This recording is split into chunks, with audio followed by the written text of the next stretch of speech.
പിതാവിൻ്റെയും പുത്രൻ്റെയും പരിശുദ്ധാത്മാവിൻ്റെയും നാമത്തിൽ ആമേൻ. എൻ്റെ പ്രിയപ്പെട്ടവരെ, എല്ലാവർക്കും നല്ല സുപ്രഭാതം. ജനങ്ങൾ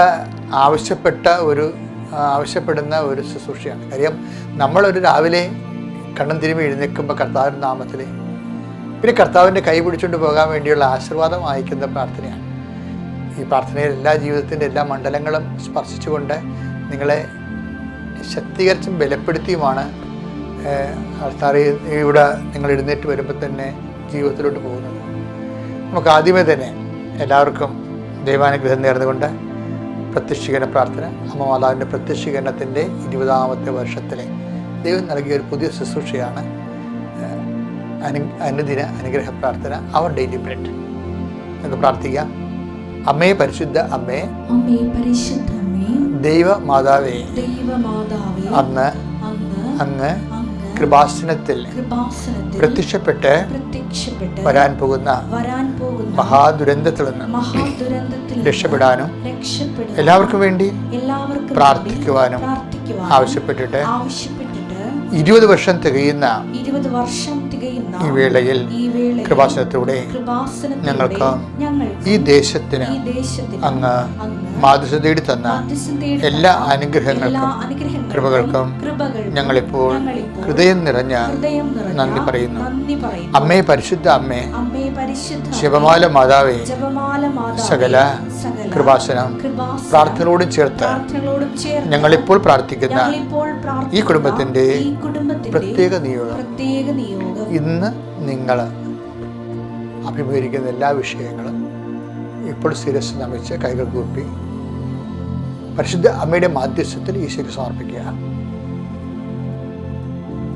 സഞ്ചരിക്കുന്ന വഴികൾ, പോകുന്ന സ്ഥലങ്ങൾ, ഇടപെടുന്ന വിഷയങ്ങൾ എല്ലാം സമർപ്പിക്കുക.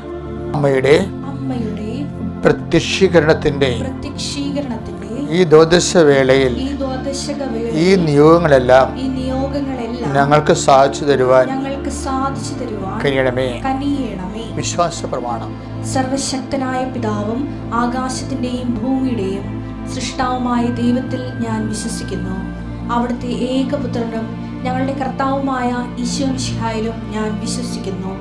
ഈ പുത്രൻ പരിശുദ്ധാത്മാവിനാൽ ഗർഭസ്ഥനായി കന്യകാമറിയത്തിൽ നിന്ന് പിറന്ന് പൊന്തിയോസ് പീലാത്തോസിന്റെ കാലത്ത് പീഡകൾ സഹിച്ച് കുരിശിൽ തറയ്ക്കപ്പെട്ട് മരിച്ച് അടക്കപ്പെട്ട് പാതാളങ്ങളിൽ ഇറങ്ങി മരിച്ചവരുടെ ഇടയിൽ നിന്ന് 3-ാം നാൾ ഉയർത്ത് സ്വർഗത്തിലേക്ക് എഴുന്നള്ളി സർവശക്തിയുള്ള പിതാവായ ദൈവത്തിന്റെ വലത്തുഭാഗത്തിരിക്കുന്നു. അവിടെ നിന്ന് ജീവിക്കുന്നവരെയും മരിച്ചവരെയും വിധിക്കുവാൻ വരുമെന്നും ഞാൻ വിശ്വസിക്കുന്നു. പരിശുദ്ധാത്മാവിലും ഞാൻ വിശ്വസിക്കുന്നു. വിശുദ്ധ കത്തോലിക്കാ സഭയിലും പുണ്യവാന്മാരുടെ ഐക്യത്തിലും പാപങ്ങളുടെ മോചനത്തിലും ശരീരത്തിന്റെ ഉയർപ്പിലും നിത്യമായ ജീവിതത്തിലും ഞാൻ വിശ്വസിക്കുന്നു. ആമേൻ. സ്വർഗ്ഗസ്ഥനായ ഞങ്ങളുടെ പിതാവേ, അങ്ങയുടെ നാമം പൂജിതമാകണമേ. അങ്ങയുടെ രാജ്യം വരണമേ. അങ്ങയുടെ തിരുമനസ് സ്വർഗത്തിലെ പോലെ ഭൂമിയിലുമാകണമേ. അന്നു വേണ്ടുന്ന ആഹാരം ഇന്ന് ഞങ്ങൾക്ക് തരണമേ. ഞങ്ങളോട് തെറ്റ് ചെയ്യുന്നവരോട് ഞങ്ങൾ ക്ഷമിക്കുന്നത് പോലെ ഞങ്ങളുടെ തെറ്റുകൾ ഞങ്ങളോടും ക്ഷമിക്കണമേ. ഞങ്ങളെ പ്രലോഭനത്തിൽ ഉൾപ്പെടുത്തരുതേ, തിന്മയിൽ ഞങ്ങൾ രക്ഷിക്കണമേ. ആമേൻ. നന്മ നിറഞ്ഞ മറിയമേ, സ്വസ്തി. കർത്താവ് അങ്ങയുടെ കൂടെ സ്ത്രീകളിൽ അങ്ങ് അനുഗ്രഹിക്കപ്പെട്ടവളാകുന്നു. അങ്ങയുടെ ഉദരത്തിൻ ഫലമായി ഈശോ അനുഗ്രഹിക്കപ്പെട്ടവനാകുന്നു. പരിശുദ്ധ മറിയമേ, തമ്പുരാന്റെ അമ്മേ, പാപികളായ ഞങ്ങൾക്ക് വേണ്ടി ഇപ്പോഴും ഞങ്ങളുടെ മരണസമയത്തും തമ്പുരാനോട് അപേക്ഷിക്കണമേ. ആമേൻ. എൻ്റെ പ്രിയപ്പെട്ടവരെ, നമ്മൾ ഇന്ന് കടന്നു പോകുന്ന എല്ലാ മണ്ഡലങ്ങളെയും ഒരു നിമിഷം നമുക്ക് കർത്താവിന് സമർപ്പിക്കാം. ഇന്ന് ആശുപത്രി പോകുന്നവരുണ്ട്, ജോലിക്ക് പോകുന്നവരുണ്ട്, ജോലിയില്ലാതെ വിഷമിച്ച് അതിനുവേണ്ടി അന്വേഷിക്കാൻ പോകുന്നവരുണ്ട്. അതുപോലെ തന്നെ വ്യത്യസ്തങ്ങളായ വ്യാകുലങ്ങൾ കാരണം ഒരു തീരുമാനം എടുക്കാൻ കഴിയാത്തവരുണ്ട്. എന്ത് തീരുമാനം എടുക്കും? കർത്താവ്, നീ ഒരു തീരുമാനം പറഞ്ഞു തന്നതിനെ കൊള്ളാമായിരുന്നു എന്ന് വിചാരിച്ച് മനസ്സിൽ സൗമ്യമാവും നിശബ്ദമായി പ്രാർത്ഥിക്കുന്നവരുണ്ട്. ഓരോരുത്തരെയും ആശ്രയിച്ച് അവർ യേശു പറഞ്ഞിരുന്നെങ്കിൽ, ആ പരീക്ഷയ്ക്ക് ജയിച്ചിരുന്നെങ്കിൽ, അവർ നമുക്ക് അനുകൂലമായി നമ്മൾ നിന്നിരുന്നെങ്കിൽ എന്നൊക്കെ വിചാരിച്ചുകൊണ്ട് പ്രാർത്ഥിക്കുന്നവരുണ്ട്. അങ്ങനെ എല്ലാ മണ്ഡലങ്ങളെയും നമുക്ക് സമർപ്പിച്ചുകൊണ്ട് ഇന്നത്തെ പ്രാർത്ഥനയിൽ നമുക്ക് അനുഗ്രഹങ്ങൾ ഈശോയുടെ നാമത്തിൽ പ്രാർത്ഥിച്ച് അനുഗ്രഹം പ്രാപിക്കാം. കർത്താവിൻ്റെ ഉന്നതമായ നാമത്തിന് സ്വസ്ഥം ചെയ്യുന്നു. കർത്താവെ, നിൻ്റെ വിശുദ്ധ പൗരോഹിത്യത്തെ മഹത്വപ്പെടുത്തണമേ. കർത്താവെ, സഭയിലുള്ള സാന്നിധ്യം നീ പ്രകടമാക്കണമേ. 38 വർഷം ഞാൻ അർപ്പിച്ച കൃപാന്റെ യോഗ്യതയാണ്. കൃപാസ്ഥാനത്താറെ ജീവനോടെ പ്രത്യക്ഷപ്പെട്ട മാതാവിൻ്റെ മധ്യസ്ഥതയിലെ അത്താറെ നടന്നിട്ടുള്ള 10,000 ആരാധനയുടെ ശക്തിയാൽ അവരുടെ മക്കൾക്ക് വേണ്ടി പ്രാർത്ഥിക്കുന്ന ഈശോയെ, ഗർഭിണികളായ അമ്മമാർക്ക് വേണ്ടി പ്രാർത്ഥിക്കുന്ന ഈശോയെ, അവിടെ അങ്ങയുടെ തിരുമുറുവാദം വലത് കരത്താൽ അവിടെ ഗർഭമായ വയറിലങ്ങ് സ്പർശിക്കണമേ കർത്താവേ. കുഞ്ഞിന് കേടുള്ളവർ, അമ്മയ്ക്ക് കേട് വരുമെന്ന് ഡോക്ടർ പറഞ്ഞിട്ടുള്ളവർ വേദനിച്ച് പ്രാർത്ഥിക്കുന്ന എല്ലാ ഗർഭിണിയ അമ്മമാരെയും അടിപ്പിണ പോലെ വൈദാഘാതം പോലെ ദൈവികമായ ശക്തി അവരിലേക്ക് ആവശ്യിക്കട്ടെ. അമ്മയെ, പരിശുദ്ധ അമ്മ, ദൈവമാതാവേ, മക്കളില്ലാത്തവർക്ക് വേണ്ടി പ്രാർത്ഥിക്കുന്നു. മക്കളില്ലാതെ അതിൻ്റെ പേരിൽ ജീവിത സമ്മർദ്ദവും ഒറ്റപ്പെടുത്തലും തള്ളിപ്പറച്ചിലും കുടുംബത്തിൽ നിന്ന് കർത്താവ് ഒരു 2ാം പൗരൻ എന്ന രീതിയിൽ മാറ്റി നിർത്തപ്പെടുന്നവരുണ്ട് ഈശോയെ, അവഗണിക്കപ്പെടുന്നവർ. കർത്താവ്, ഈ വിഷയമല്ല മറ്റ് പല വിഷയങ്ങളിലും കുടുംബത്തിലും ഓഫീസിലും പ്രവർത്തന മണ്ഡലങ്ങളിലും സമൂഹത്തിലും അവഗണനയുടെ നൊമ്പരം അനുഭവിക്കുന്നുണ്ട് ഈശോയെ. അവരെല്ലാം നീ സ്പർശിക്കണേ പ്രാർത്ഥിക്കുന്നു. അവരെല്ലാം കർത്താവെ, ആരെല്ലാം അവഗണിച്ച് ഞങ്ങൾക്ക് എന്ത് കാര്യം, അങ്ങ് അവഗണിച്ച കേൾക്കാതിരുന്ന മാത്രം മതി ഞങ്ങൾക്കറിയാം. അതുകൊണ്ട് ആ ഒരു ആത്മവിശ്വാസം, ആത്മധൈര്യം, അങ്ങാണ് ഞങ്ങളുടെ ആത്മധൈര്യം. കർത്താവ്, ആ ആത്മധൈര്യത്താൽ അങ്ങ് ആത്മാവിനായി മക്കളെ അഭിഷേകം ചെയ്യണമെന്ന് പ്രാർത്ഥിക്കുന്നു. കർത്താവ്, ഒരു മനുഷ്യനെ കടന്നു പോകാൻ പറ്റുന്ന എല്ലാവിധ ക്ലേശങ്ങളിലൂടെയും നീയും നിൻ്റെ അമ്മയായ പരിശുദ്ധ കന്യാകുമാരിയും കടന്നു പോയതാണ്. അവരാണ് ഞങ്ങളുടെ മാതൃക. നീയാണ് ഞങ്ങളുടെ ഏക മധ്യസ്ഥൻ. അമ്മയുടെ മാതൃകയിലും ഈശോയുടെ രക്ഷാകരമായ മാധ്യസ്ഥത്തിന് ഞങ്ങൾ നന്ദി പറഞ്ഞുകൊണ്ട് തന്നെ കർത്താവെ, ഞങ്ങളെ ഇന്നത്തെ ജീവിതം ഇടക്കലുകൾ, ഞങ്ങളുടെ സഞ്ചാര വഴികൾ, ഇടപെടുന്ന വ്യക്തികൾ, കണ്ടുമുട്ടുന്ന വ്യക്തികൾ, അവരുടെ സംസാരിക്കുന്ന വിഷയങ്ങൾ, ഞങ്ങൾ അനുകൂലമായ തീരുമാനങ്ങൾ പ്രതീക്ഷിക്കുന്ന വ്യക്തികൾ, തടസ്സങ്ങൾ നിൽക്കുന്നവർ, തടസ്സം നിൽക്കുന്ന ഓഫീസുകൾ, നിൽക്കുന്ന സ്ഥാപനങ്ങൾ എല്ലാം സംബന്ധിച്ച് പ്രാർത്ഥിക്കുന്ന ഈശോയെ. കർത്താവ്, ഞങ്ങൾ അശക്തരാണ്, ഞങ്ങൾക്ക് അതിന് കഴിവില്ല, ഞങ്ങൾക്ക് അതിൻ്റെ ഭയമുണ്ട്, ഉത്കണ്ഠയുണ്ടെന്ന് വിചാരിക്കുന്ന ഓരോ വിഷയത്തിൻ്റെ മേലും കർത്താവിൻ്റെ ശക്തി പരിശുദ്ധ അമ്മയുടെ മധ്യത്തിൽ നിറയട്ടെ. എൻ്റെ കർത്താവിൻ്റെ ഉന്നതമായ നാമത്തിൽ, സഭയുടെ അധികാരത്തിൽ, കുരിശടയാളത്തിൽ, അടിമിണപ്പ് പോലെ മിന്നൽപ്പിണ പോലെ കർത്താവിൻ്റെ ശക്തിയിലേക്ക് ആവശ്യിക്കട്ടെ. Lord, infuse your spirit. Lord, infuse your spirit of power. Lord, infuse your spirit of power and grace. Thank you, Jesus. We praise you, Jesus. Hallelujah. പ്രിയപ്പെട്ടവരെ, എല്ലാവർക്കും പ്രത്യാശ കൊടുത്തുകൊണ്ടാണ് കർത്താവിൻ്റെ വചനം. അതായത് ലീസ്റ്റ് ആയിട്ടുള്ള ആൾക്കാർ, ഏറ്റവും മോശം ചില ആൾക്കാർ പറയുന്നത് ഞാൻ കൊലപാതകം ചെയ്തിട്ടുണ്ട്, അല്ലെങ്കിൽ ഞാൻ ഭയങ്കരമായിട്ടുള്ള അഴുക്കിൽ ജീവിക്കുന്ന ആളാണ്, എനിക്ക് ദൈവത്തെ കൊണ്ട് പ്രയോജനമില്ല, ദൈവത്തിന് അടുക്കാൻ എനിക്ക് പറ്റത്തില്ല, അങ്ങനെയൊക്കെ നിരാശപ്പെട്ട് ജീവിക്കുന്നവരുണ്ട്. നിങ്ങൾക്കറിയാമല്ലോ, നിരാശ എന്ന് പറയുന്നത് ഏറ്റവും, അതായത് ഞാൻ ഇടയ്ക്ക് ഈശോയുടെ ഒരു വചനം ഓർക്കും. എന്താണെന്നറിയാമോ? പ്രത്യേകം നിങ്ങൾക്ക് ചിലപ്പോൾ ഗുണം ചെയ്യും. ഈ അതായത് ഈ നടപടി പുസ്തകം അല്ലെങ്കിൽ യോഹന്നാൻ്റെ സുവിശേഷമാണ്. യോഹന്നാൻ്റെ സുവിശേഷം 5-ാം അധ്യായത്തിൽ 28-ാമത് വചനമാണ്. വായിച്ചാൽ യോഹന്നാൻ 5:28. യോഹന്നാൻ 5:28. ഇതിൽ നിങ്ങൾ വിസ്മയിക്കേണ്ട, എന്തെന്നാൽ കല്ലറകളിലുള്ളവരെല്ലാം അവൻ്റെ സ്വരം ശ്രവിക്കുന്ന സമയം വരുന്നു. ഞാൻ ആ ഭാഗത്ത് അത്ര എടുക്കുന്നുള്ളൂ. എന്താ കാര്യം വെച്ച് കഴിഞ്ഞാൽ, അവിടെ ഈശോ പറയണത് കല്ലറയിലുള്ളവരെല്ലാം അവൻ്റെ സ്വരം ശ്രവിക്കുന്ന കാലം വരുന്നു. കാര്യം മനുഷ്യൻ്റെ ജീവിത ഹൃദയം പലപ്പോഴും ഒരു കല്ലറയുടെ പോലെയാണ് ഈശോ പറയണത്. ജീവിതവും അകവും ഒക്കെ കല്ലറയ്ക്ക് ഒരു സിംബോളിസമാണ്. ഈശോ ചില നെഗറ്റീവായിട്ടുള്ള സാഹചര്യങ്ങൾക്ക് കർത്താവ് കല്ലറയുമായിട്ട് ഉപയോഗിച്ചിട്ടുണ്ട്. അത് ഉദാഹരണത്തിന് നമുക്ക് നോക്കുകയാണെങ്കിൽ റോമാലേഖനമില്ലേ, റോമാലേഖനം 3:13 എടുത്തേ. അവരുടെ തൊണ്ട തുറന്ന ശവക്കുഴിയാണ്. ശവക്കുഴി വീണ്ടും വരാണ്ടല്ലേ, അവരുടെ തൊണ്ട തുറന്ന ശവക്കുഴിയാണ്. അവർ തങ്ങളുടെ നാവ് വഞ്ചനയ്ക്ക് ഉപയോഗിക്കുന്നു. അപ്പൊ വഞ്ചന ചെയ്യുന്നവർക്ക് അറിയാം, വഞ്ചനയാണ് ചെയ്യണമെന്ന് അറിയാം, അറിഞ്ഞുകൊണ്ട് അവർ ചെയ്യും. എന്താ കാര്യം? അവർക്കത് ചെയ്യാതെ അവരുടെ സ്വഭാവം അതാണ്. അപ്പൊ അങ്ങനെയുള്ളവരെയും ശവക്കുഴിയായിട്ടാണ് ദൈവം കാണുന്നത്. അവരുടെ അധരങ്ങളുടെ ചുവട്ടിൽ സർപ്പവിഷമുണ്ട്. ഇനി അതുപോലെ തന്നെ മത്തായിയുടെ സുവിശേഷം 23:27 എടുത്തേ. കപടനാട്യക്കാരായ നിയമജ്ഞരെ ഫരീസയരെ. കപടനാട്യക്കാർ, അവർ നേരത്തെ പറഞ്ഞിരുന്ന വഞ്ചനയാണ്, അത് ശവക്കുഴിയാണെന്നാണ് പറയണത്. ഇപ്പൊ എന്താ പറയണത്? കപടനാട്യം ഒന്ന് വെച്ചുകൊണ്ട് വേറെ ഒന്ന് കാണിക്കുന്നത്. കപടനാട്യക്കാർ, നിയമജ്ഞരെ, ഫരീസയരെ. നിങ്ങൾക്ക് ദുരിതം. അവർക്ക്, അതായത് നിങ്ങൾക്ക് ദുരിതം. നിങ്ങൾ വെള്ളയടിച്ച കുഴിമാടങ്ങൾക്ക് സദൃശ്യമാണ്. അതാ സംഭവം. കുഴിമാടമാണ്, വെള്ളം അടിച്ചാണ്. പക്ഷെ വെള്ള പുറത്ത് കാണുമ്പോൾ നല്ല സുന്ദരയുടെ കാണപ്പെടും. പക്ഷെ നിങ്ങളോട് അടുത്ത് കഴിയുമ്പോൾ അവർ ചതിക്കപ്പെടും. അതെന്തുമാത്രം മനുഷ്യരാണ് ഇങ്ങനെ വരുന്നത്. സംസാരിക്കുമ്പോൾ അരക്കി തെച്ച സംസാരമായിരിക്കും, നമ്മൾ ഇടപെട്ട് കഴിയുമ്പോൾ ചതിക്കുഴി വീഴും. അപ്പോൾ ഇങ്ങനെയുള്ള എല്ലാ സ്വഭാവങ്ങളുടെ പേരിലും അതിനെല്ലാം ഈശോ ശവക്കുഴി, കുഴിമാടം, വെള്ളടിച്ച കുഴിമാടം ഇങ്ങനെയൊക്കെയാണ് പറയണത്. പക്ഷേ ഇത് ഇങ്ങനെയാണെങ്കിലും ഒരു മനുഷ്യൻ്റെ ജീവിതം ഇങ്ങനെയാണ്. ഇപ്പം നിങ്ങൾക്ക് തന്നെ അറിയാം, നിങ്ങളെക്കുറിച്ച് അറിയാം, എനിക്ക് എന്നെക്കുറിച്ച് അറിയാം. അപ്പോൾ ഇങ്ങനെയാണെങ്കിലും സുവിശേഷത്തിൻ്റെ പ്രത്യേകത കൊണ്ട് ആരെയും തള്ളിക്കളയത്തില്ല. എല്ലാവർക്കും അനുദപിക്കാൻ ഒരു അവസരം കൊടുക്കും. അവസരം കൊടുക്കേണ്ട എന്തിൻ്റെ അടിസ്ഥാനത്തിലാണ്?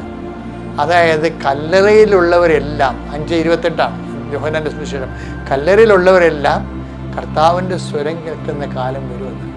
എൻ്റെ ദൈവമേ, അപ്പം നീ എന്ത് വഞ്ചന, അതുപോലെ തന്നെ പാപാവസ്ഥയിലും കിടന്നാലും നിന്നെ രക്ഷിക്കാൻ നിനക്ക് തന്നെ പറ്റത്തില്ല.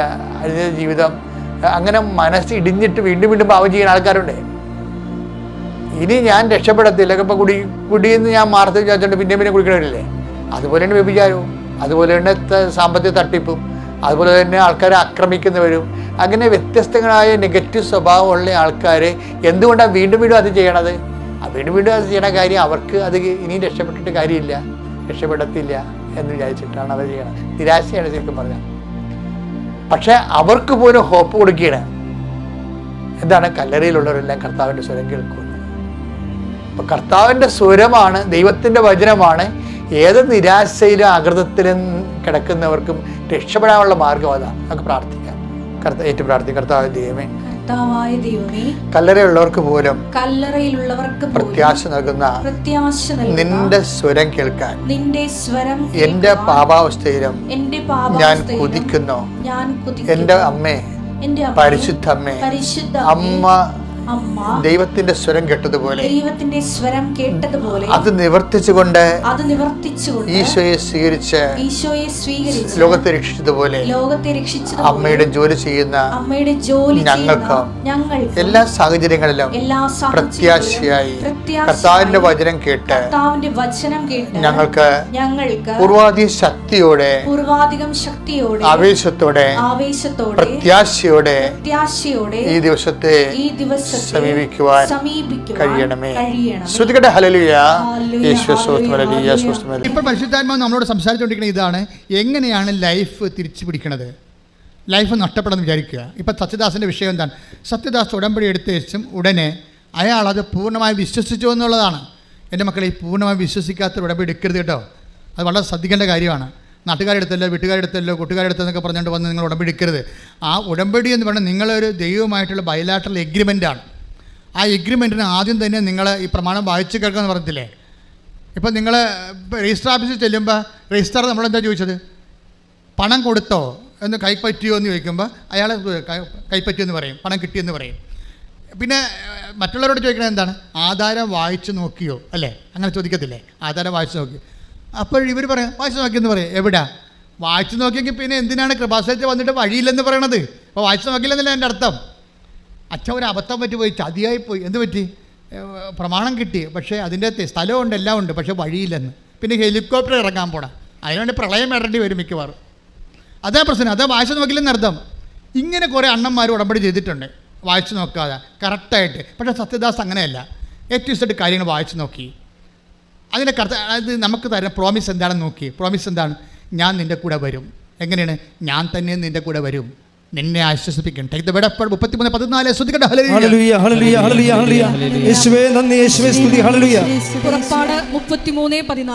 പുറപ്പാട് 33:14. കർത്താവ് പറഞ്ഞു, ഞാൻ തന്നെ നിന്നോട് കൂടെ വരികയും നിനക്ക് ആശ്വാസം നൽകുകയും ചെയ്യും. അല്ല, പന്ത് കളി കാണാനല്ല കൂടെ വരണത്, മനസ്സിലായില്ലേ? ഞാൻ തന്നെ ഒന്ന് പറഞ്ഞു, ഞാൻ തന്നെ നിന്റെ കൂടെ വരികയും നിനക്ക് ആശ്വാസം നൽകുകയും ചെയ്യും.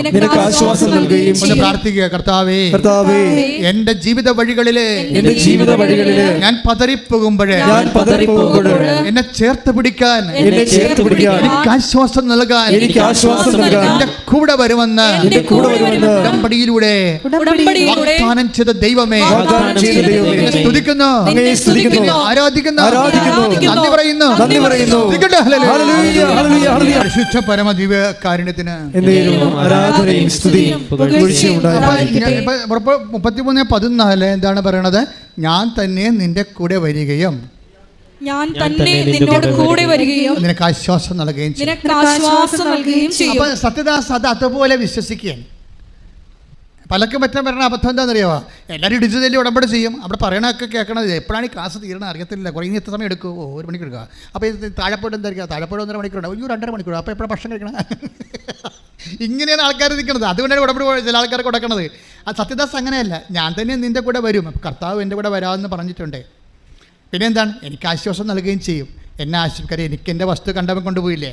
ഞാൻ പഞ്ചായത്ത് ചെല്ലുമ്പോൾ അവരെന്നെ തല്ലാനും കൊല്ലാനും എന്നെ പോലെയാണ് എന്നെ നോക്കണത്. അപ്പം ഞാൻ ഇനി അടുത്ത് പോകാനാണ്, എനിക്ക് കർത്താവേ ഉള്ളൂ. എന്നിട്ട് ഈ മനുഷ്യൻ പിറ്റേ ദിവസം തന്നെ ഉടമ്പടി കാശ്വര്യം കൊണ്ട് വിശ്വാസം പ്രമാണം ചൊല്ലിക്കൊണ്ട് പഞ്ചായത്ത് ആഫീസിൽ പോകും. ഇയാളെ ഓടിച്ചിട്ട് തൊഴിച്ചെന്ന് പറഞ്ഞിട്ട് ബഹളം ഉണ്ടാക്കി വിരട്ടി ഓടിച്ച് സെക്രട്ടറി എടുത്ത് ചെല്ലും. അപ്പോൾ സംഭവിക്കണം, ഈ വിശ്വാസ പ്രമാണം ചൊല്ലി ഈ ഉടമ്പടി കാശ്വര്യം ഹോൾഡ് ചെയ്തുകൊണ്ട് വിശ്വാസ പ്രമാണം ചൊല്ലി ഈ മനുഷ്യൻ പഞ്ചായത്ത് ഓഫീസിൽ ചെല്ലുമ്പോൾ തന്നെ സെക്രട്ടറി കസ്റ്റഡിയിട്ട് കൊടുക്കും. എന്നിട്ട് ഉടനെ ഇങ്ങോട്ട് പറയും, നിങ്ങളുടെ കാര്യമെല്ലാം സെറ്റാകാൻ പോകും, ഞാൻ ഇന്ന് തന്നെ അത് കറക്റ്റ് ചെയ്തോളാം. വിതിൻ നോ ടൈം 2 കടയും പുള്ളിയുടെ പേരെഴുതി കൊടുത്ത് രസീതും കൊടുത്ത് ശ്രുതിക്കട്ടെ.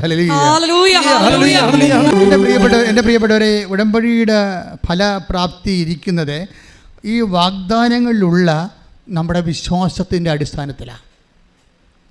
വാഗ്ദാനങ്ങളിൽ നമ്മൾ വിശ്വസിക്കുക, ദൈവം നമുക്ക് നൽകിയ വാഗ്ദാനങ്ങൾ. ഇപ്പോൾ അൻസമ്മ മാനന്തവാടിയുടെ സാക്ഷ്യം ഉണ്ടായി, ഈ ദിവസങ്ങളുണ്ടായിരുന്ന സാക്ഷ്യങ്ങളിൽ രസകരമായ സാക്ഷ്യം. അൻസമ്മ നമ്മളെ ഉടമ്പടി പഠിപ്പിക്കുന്നുണ്ട്. ഞാൻ പോലും പറയാത്ത കാര്യം അവർ പറയുന്നുണ്ട്.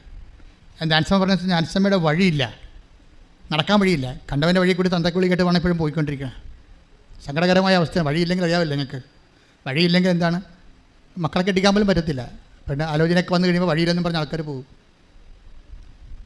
അതുകൊണ്ട് അൻസമ്മ വളരെ പരുങ്ങലാണ്, ജീവിതം പരുങ്ങലാണ്, ലൈഫില്ല, ജീവിതമില്ല. അപ്പോൾ ജീവിതമില്ലാത്ത കൊണ്ട് എന്താ പറയണത്? എൻ്റെ ആത്മാവിനെ. അപ്പോൾ എസെക്കിയേൽ 17:14 ഒന്ന് വായിച്ച് ശ്രുതിക്കട്ടെ. ഹല്ലേലൂയ, ഹല്ലേലൂയ, ഹല്ലേലൂയ, ഹല്ലേലൂയ, ഹല്ലേലൂയ. യേശുവേ നന്ദി. ഹല്ലേലൂയ, ഹല്ലേലൂയ. എൻ്റെ ആത്മാവിനെ ഞാൻ നിങ്ങളിൽ നിവേശിപ്പിക്കും. അപ്പോൾ ലൈഫ് നഷ്ടപ്പെട്ടു കഴിഞ്ഞാൽ എന്താ മാർഗം?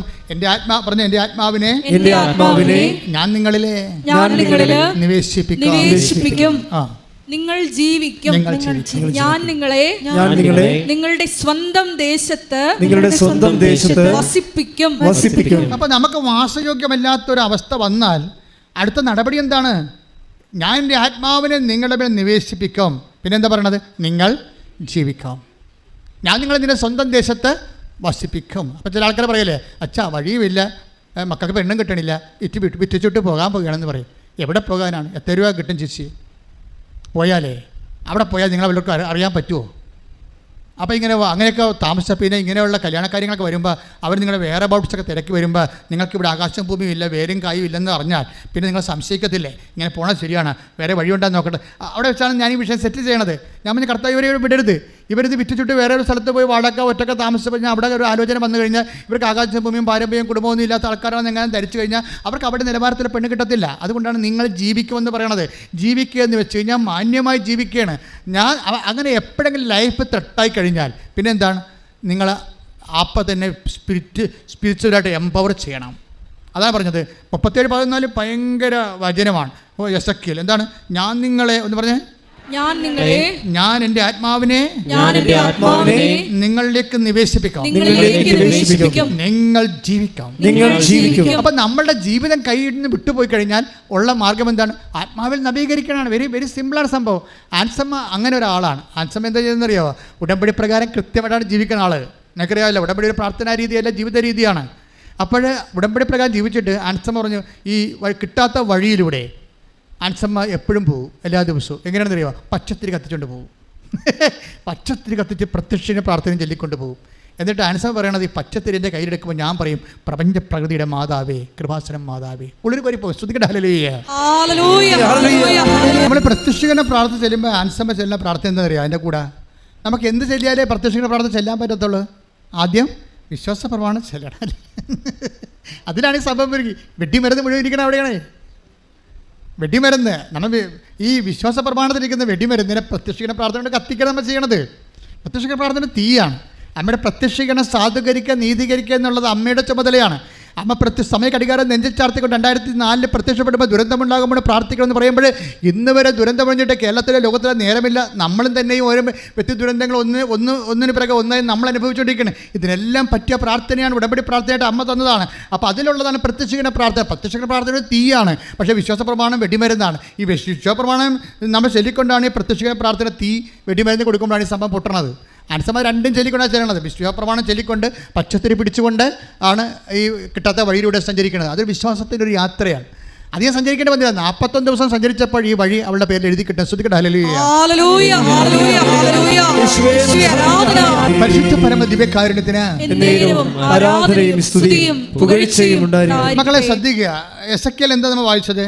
എസെക്കിയേൽ എന്താ വായിക്കുക? എങ്ങനെയാണ് നമ്മൾ ജീവിക്കണത്? ജീവിതം കൈമോശം വന്നു പോയാൽ, പരീക്ഷ തോറ്റു, അല്ലെങ്കിൽ നമ്മൾക്ക് ഡീപ്രമോഷനായി, PR കിട്ടണില്ല, വസ്തു വിൽക്കാൻ പറ്റണില്ല, വസ്തു എടുക്കാൻ പറ്റണില്ല, വീട് സ്ഥലവുമില്ല, ഇങ്ങനെ ജീവിതം പോയാൽ എന്ത് ചെയ്യും? അതായത് അത് എസെക്കിയേൽ പറയണത് എന്താണ്? ഞാൻ എൻ്റെ ആത്മാവിനെ നിങ്ങളിലേക്ക് അയക്കും, നിങ്ങൾ ജീവിക്കും. പറഞ്ഞേ, ഞാൻ എൻ്റെ ആത്മാവിനെ നിങ്ങളിലേക്ക് അയക്കും, നിങ്ങൾ ജീവിക്കും. അപ്പോൾ ആൻസമ്മ എങ്ങനെയാണ് ജീവിതം തിരിച്ചു പിടിക്കണത്? കിട്ടാത്ത വഴി കിട്ടണത് എങ്ങനെയാണ്? വിശ്വാസ പ്രമാണം ചൊല്ലിക്കൊണ്ട് കിട്ടാത്ത വഴിയിലൂടെ പച്ചത്തിരിയും പിടിച്ച് പ്രപഞ്ചപ്രദ മാതാവിനെ മധ്യസ്ഥം ചേർത്തുകൊണ്ട് നടക്കും. അത് വിശ്വാസ പ്രയോഗ പ്രഖ്യാപനങ്ങളാണ്.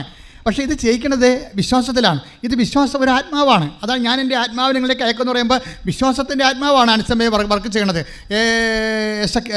ഐസയ 11:2 എടുത്ത് ശ്രദ്ധിക്കട്ടെ. ഹല്ലേലൂയ.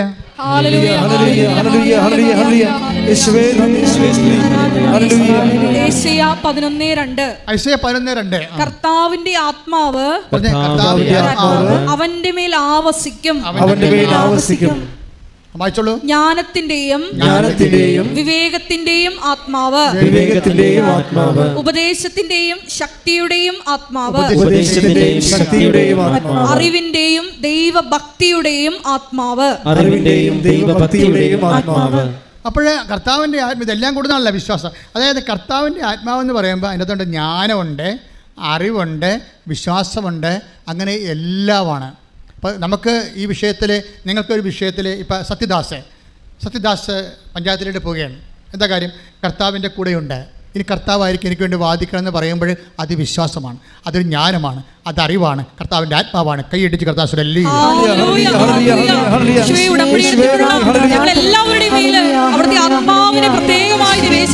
പരിശുദ്ധ പരമ ദിവ്യകാരുണ്യത്തിന് നമ്മൾ ദൈവമായിട്ട് ഉടമ്പടിയിലായി കഴിയുമ്പോൾ ഞങ്ങളെ ശ്രദ്ധിക്കണം എന്താണെന്നറിയാവോ? ദൈവത്തിൻ്റെ ആത്മാവ്, ജ്ഞാനത്തിൻ്റെ അറിവിൻ്റെയും ആത്മാവ്, ഭക്തിയുടെയും വിശ്വാസത്തിൻ്റെയും ആത്മാവ് നിങ്ങളിൽ നിലനിൽക്കണമെന്നാണ് ഞാൻ ആഗ്രഹിക്കണം, അല്ലേ?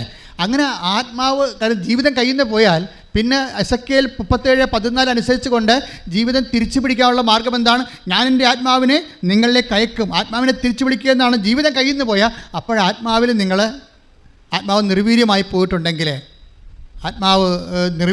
പോയിട്ടുണ്ടെങ്കിൽ take the word of God. Ephesians 4:30.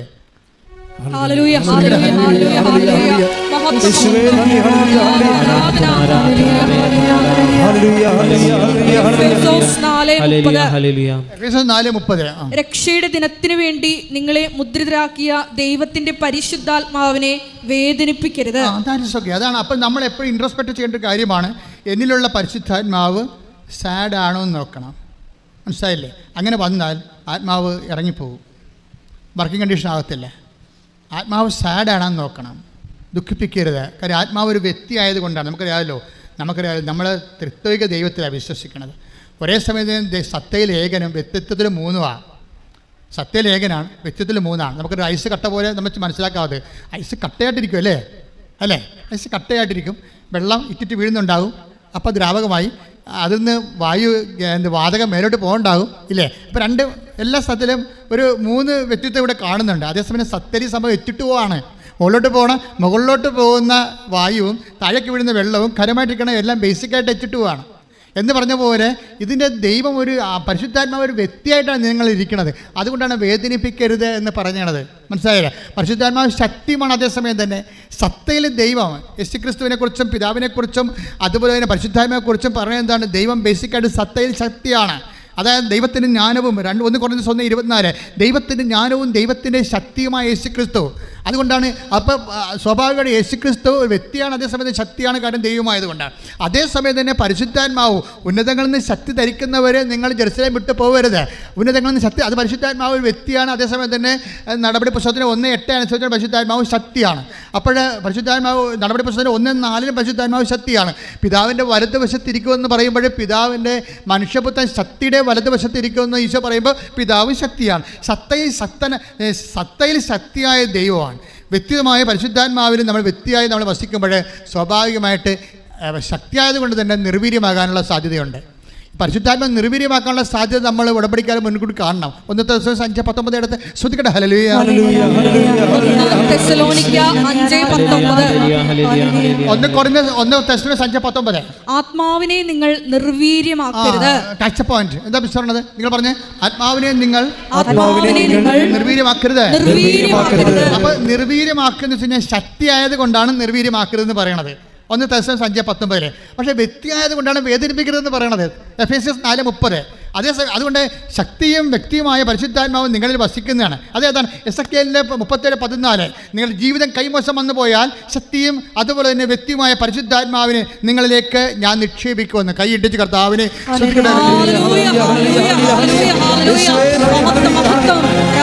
പരിശുദ്ധ പരമദിവ്യകാരുണ്യത്തിന്. അപ്പോൾ പരിശുദ്ധാത്മാവ് ഒരേ സമയം തന്നെ വ്യക്തി ശക്തിയുമായതുകൊണ്ട് എന്തുകൊണ്ടാണ് പരിശുദ്ധാത്മാവിലേക്ക് ഇപ്പോൾ ടോക്ക് വരാൻ കാരണം എന്താണ്? എസെക്കിയേൽ 37:14 ജീവിതം കൈമോശം വന്നു പോയാൽ ഞാൻ എൻ്റെ ആത്മാവിനെ നിങ്ങളിലേക്ക് നിക്ഷേപിച്ചിട്ടാണ് ജീവിതം തിരിച്ചു പിടിക്കണത്. അപ്പോൾ ഉടമ്പടിയിലൂടെ നിങ്ങൾക്ക് ലഭിക്കുന്ന ജീവിതം തിരിച്ചു പിടിക്കലാണ്. അതിൽ നിങ്ങൾക്ക് അടിസ്ഥാനപരമായിട്ട് ദൈവം എന്താ ചെയ്യണത്? ഉടമ്പടി എടുക്കുക, നിങ്ങൾ പരിശുദ്ധാത്മാവ് നിങ്ങളിലേക്ക് നിക്ഷേപിക്കപ്പെടുകയാണ് ചെയ്യണത്. വ്യക്തി ശക്തിമായ ആത്മാവ് നിങ്ങളുടെ കൂടെ വസിക്കുകയാണ് ചെയ്യണത്. അപ്പോഴെന്താ സംഭവിക്കണത്? ഈ പരിശുദ്ധാത്മാവ് വേദനിക്കാതിരിക്കാനും നിർവീര്യമായി ഇപ്പോൾ പരിശുദ്ധാത്മാവ് എഫേസ്യസ് 4:30 അനുസരിച്ച് വേദനിക്കാതിരിക്കാനും പരിശുദ്ധാത്മാവ് 1 തെസ്സലോനിക്കർ 5:19 അനുസരിച്ച് നിർവീര്യമാകാതിരിക്കാനും നമ്മൾ എന്താണ് ചെയ്യേണ്ടത്? ഫിലിപ്പിയർ 2:14. ടേക്ക് ദ ബെഡ് ഫോർ ഫിലിപ്പിയർ 2:14. ശ്രദ്ധിക്കണം.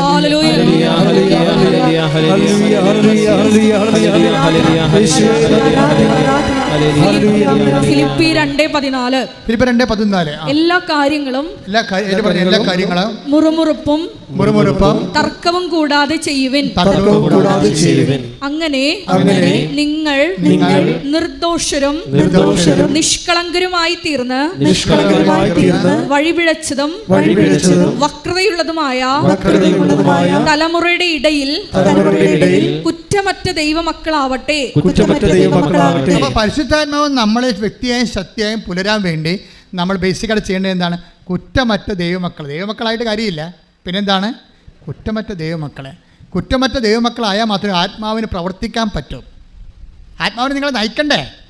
ആത്മാവ് ഉണ്ടായാൽ മാത്രം പോരല്ല, ആത്മാവ് നിങ്ങളെ നയിക്കണ്ടേ? എന്താ പറഞ്ഞിരിക്കണത്? ഞാൻ നിങ്ങൾക്ക് മുമ്പേ എൻ്റെ ദൂതനെ അയക്കുമെന്ന് പറഞ്ഞാൽ അത് പരിശുദ്ധാത്മാവാകാം, പരിശുദ്ധ മാലാഖിയുമാകാം. അപ്പം നമുക്ക് മുമ്പേ പോകാനും ഞാൻ നിങ്ങൾക്ക് ഇപ്പം നമ്മളെന്താ പറയണത്? ഞാൻ നിങ്ങൾക്ക് മുമ്പേ എന്ന് പറഞ്ഞാൽ പിതാവ് മാത്രമല്ല, പുത്രൻ മാത്രമല്ല, പരിശുദ്ധാത്മാവ് മാത്രമല്ല. അപ്പോൾ നിങ്ങൾക്ക് മുമ്പേ പോകുന്ന വ്യക്തിയും ശക്തിയും അതെന്താണ്? ഞാൻ നിങ്ങൾക്ക് ഇപ്പം ഞാൻ എന്തെങ്കിലും പ്രശ്നങ്ങളുണ്ടെന്ന് പറയുന്നവരില്ലേ ആൾക്കാർ? എൻ്റെ അടുത്ത് എന്നെ കാണാൻ വരുമ്പോൾ ആൾക്കാർ പറയുമല്ലോ, ഞങ്ങൾക്ക് അച്ഛാ ഭാഗവടപടി നടക്കണില്ല, അല്ലെങ്കിൽ എനിക്ക് പൈസ ആൾക്കാർ വാങ്ങിച്ചുകൊണ്ട് പോയിട്ട് ജോലി തരാമെന്ന് പറഞ്ഞ് പൈസ വാങ്ങിച്ചു, എന്നിട്ട് തിരിച്ചു കിട്ടണില്ല, ഞാൻ ഒരുത്തനെ സഹായിച്ചു, ഇപ്പോഴവനത് തിരിച്ചു തരണില്ല എന്നൊക്കെ പറയുമ്പോൾ തിരിച്ച് എനിക്ക് എതിരെ കള്ളക്കേസ് വരെ കൊടുക്കുന്ന അവസ്ഥയിലാണ് ഇപ്പോൾ ഞാൻ വരണത്. അവൻ്റെ പിടിച്ചു നിൽപ്പിനെന്ന് പറയുമ്പോൾ ഞാൻ എന്താ ചെയ്യണത്? നിങ്ങൾക്ക് മുമ്പേ നിങ്ങളിനി അവൻ്റെ അടുത്ത് പോണ മുമ്പ് എന്താ ഐസയ 45:2 ഉണ്ട്. എന്താണ്? ഞാൻ നിങ്ങൾക്ക് മുമ്പേ പോവുകയും, അത് ദൈവത്തിൻ്റെ ആദ്യകാലം പോലെയുള്ള നടപടിക്രമങ്ങളാണ്. ഞാൻ നിങ്ങൾക്ക് മുമ്പേ പോവുകയും പിച്ചളവാതിലുകളെ തകർക്കുകയും ഇരുമ്പോടാമ്പൽ ഒടിക്കുകയും ചെയ്യുമെന്ന് കൈയിട്ടിച്ച് കർത്താവ്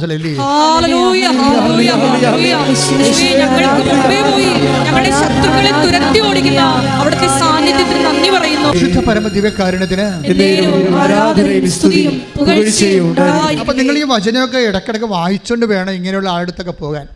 തടസ്സമാണ്, നടക്കത്തില്ല, ലോൺ തരത്തില്ല, നിങ്ങളുടെ മൂത്ത മകൻ്റെ ലോൺ കൊടുത്തിട്ടുണ്ട്, ആ വിദ്യാഭ്യാസ ലോൺ നിങ്ങൾ റീസെറ്റ് ചെയ്തിട്ടില്ല, അതിനുള്ള മകന് ലോൺ തരത്തില്ല എന്നൊക്കെ പറയുമ്പോഴേ എത്ര ഉടമ്പടി നിങ്ങൾ സാക്ഷ്യം കേൾക്കണില്ലേ? എത്ര പേരാണ്? ഒരു ബാങ്ക് തന്നില്ലെങ്കിൽ അവിടെ പിത്തളവാതിലാണെങ്കിൽ കർത്താവ് തകർത്തുകൊണ്ട് അടുത്ത വാതിലൂടെ കർത്താവ് നിനക്കത് തരും. നീ മനസ്സ് തിരിച്ചു പോകേണ്ട കാര്യമില്ല. നീ തിരിച്ചു പോകേണ്ട കാര്യമില്ല. എന്താണ് നമുക്ക് തന്നിരിക്കുന്ന വാഗ്ദാനമാണ്. ഞാൻ നിനക്ക് മുമ്പേ പോകും, പിത്തളവാൾ തറക്കും, ഇരുമ്പോടാമ്പൽ ഒടിക്കും, മലകൾ നിരപ്പാക്കും, കൈയിട്ടിച്ച് കർത്താവിലല്ലേ.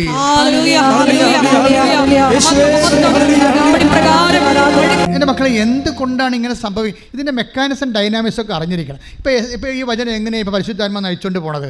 അതായത് ഒന്ന് എസെക്കിയേൽ ഇവിടുന്ന് കിട്ടിയത്. ഇപ്പോൾ ഞാൻ ഇവിടെ വന്നപ്പോൾ ദേശീയ ഇതൊക്കെ പറയണത് നേരത്തെ പറഞ്ഞല്ലോ. എസെക്കിയേൽ 37:14 എന്താ പറയണത്? നിങ്ങളുടെ ലൈഫ് നഷ്ടപ്പെട്ടാൽ ഞാൻ റീഇൻസ്റ്റേറ്റ് ചെയ്യും. എങ്ങനെയാണ്? ഞാൻ എൻ്റെ ആത്മാവ് നിങ്ങളുടെ കയക്കുമെന്ന് പറയാം അല്ലേ. അപ്പോൾ ആത്മാവ് വന്നാലും ഒരു പ്രശ്നമുണ്ട്. എന്താ കാര്യം? ആത്മാവിനാൽ നമ്മൾ നയിക്കപ്പെടണ്ടേ. ആത്മാവിനാൽ നയിക്കപ്പെടുമ്പോഴാണ് എന്താ. ഇപ്പോൾ ഉദാഹരണത്തിന് റോമർ 8:14 എടുത്ത് ശ്രദ്ധിക്കട്ടെ. ഹല്ലേലൂയ, ഹല്ലേലൂയ, ഹല്ലേലൂയ, ഹല്ലേലൂയ, ഹല്ലേലൂയ,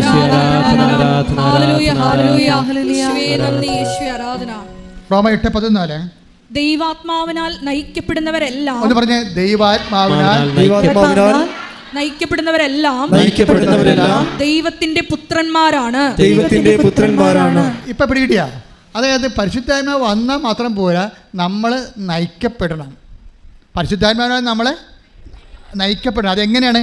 ഇപ്പം ഞാൻ ഈ കുഞ്ഞുങ്ങളൊക്കെ വരികയല്ലേ, ഇപ്പോൾ ഈ IELTS-കാരൊക്കെ വന്ന് പ്രാർത്ഥിക്കുമല്ലോ പരീക്ഷയ്ക്ക്. ഇപ്പോൾ ഞാൻ അവിടെയൊക്കെ കൈവച്ച് തലയൊക്കെ കൈവച്ച് സൈത്തൊക്കെ പൂശി കൊടുക്കും. അവർക്ക് നെറ്റിക്ക് പൂശും, ഓർമ്മശക്തിക്ക് പൂശും, ഫോർഹെഡിനെ പൂശും, എല്ലാം പ്രത്യേക പ്രാർത്ഥനയുണ്ട് അതിനെല്ലാം. അപ്പോൾ പ്രാർത്ഥിക്കുമ്പോൾ ഞാൻ പറയും, മക്കളെ, അച്ഛൻ നിങ്ങൾ അങ്ഷം ചെയ്തിട്ടുണ്ട്, നിങ്ങളായിട്ട് ആത്മാവിൻ്റെ വീര്യം നഷ്ടപ്പെടുത്തരുത്. ഞാൻ പറയുന്നത്, മക്കളെ, ഇപ്പോൾ പരീക്ഷ വരെ എങ്കിലും നിങ്ങളത് കീപ്പ് ചെയ്യണം. അത് കഴിഞ്ഞ് കീപ്പ് ചെയ്യണം. പക്ഷേ അതല്ല, ഇൻറ്റൻസീവായിട്ട് പരീക്ഷ വരെ ശ്രദ്ധിക്കണം. നിങ്ങൾ ചേട്ടന്മാരുമായിട്ട് അടിയുണ്ടാക്കാനൊന്നും പോരുമെന്ന് പറയും. ഇപ്പോൾ ചിലപ്പോൾ അനിയത്തിയുമായിട്ട് അടി വെക്കുമല്ലേ ഇതിൽ. അപ്പോൾ അങ്ങനെ പോയി കഴിഞ്ഞാൽ കുഴപ്പം വെച്ച് കഴിഞ്ഞാൽ പിന്നെ മത്സരമൊക്കെ വരത്തില്ലേ. ഇപ്പോൾ ഒരു ഇസ്ത്രി ഇടണമെന്ന് വിചാരിച്ചോ, ചേർത്തിയോട് അമ്മ പറയും, എടി ആ ഷർട്ടൊന്ന് ഇസ്ത്രി ഇട്ടാൽ അവനിപ്പോൾ വരും, അവനിപ്പോൾ സ്ഥലത്ത് പോകേണ്ടതെന്ന് പറയുമ്പോൾ ഇവളെ പഠിച്ചുകൊണ്ടിരിക്കത്തില്ലേ. അപ്പോൾ അവൾ പറയും, എനിക്ക് പറ്റത്തില്ല മമ്മി. അനിയത്തിയോട് ഞാനാണിത് കഴുകിയിട്ടത്, അവളവിടെ മൊബൈലിൽ കളിച്ചുകൊണ്ടിരിക്കുകയാണ്, അവളോട് പറയാൻ പറയും. അപ്പോൾ അവൾ പറയും, ഞാൻ വേറെ ജോലി ചെയ്തിട്ടുണ്ട്, അതുകൊണ്ട് ചേച്ചിയോട് പറയാൻ പറയും. ഇവർ തമ്മിൽ മത്സരമാകും. പക്ഷേ പ്രശ്നം എന്താണ്? ആത്മാവ് നിർവീര്യമാകും. അതുകൊണ്ടാണ് ഫിലിപ്പ് 2:14 എടുത്ത് ശ്രദ്ധിക്കട്ടെ.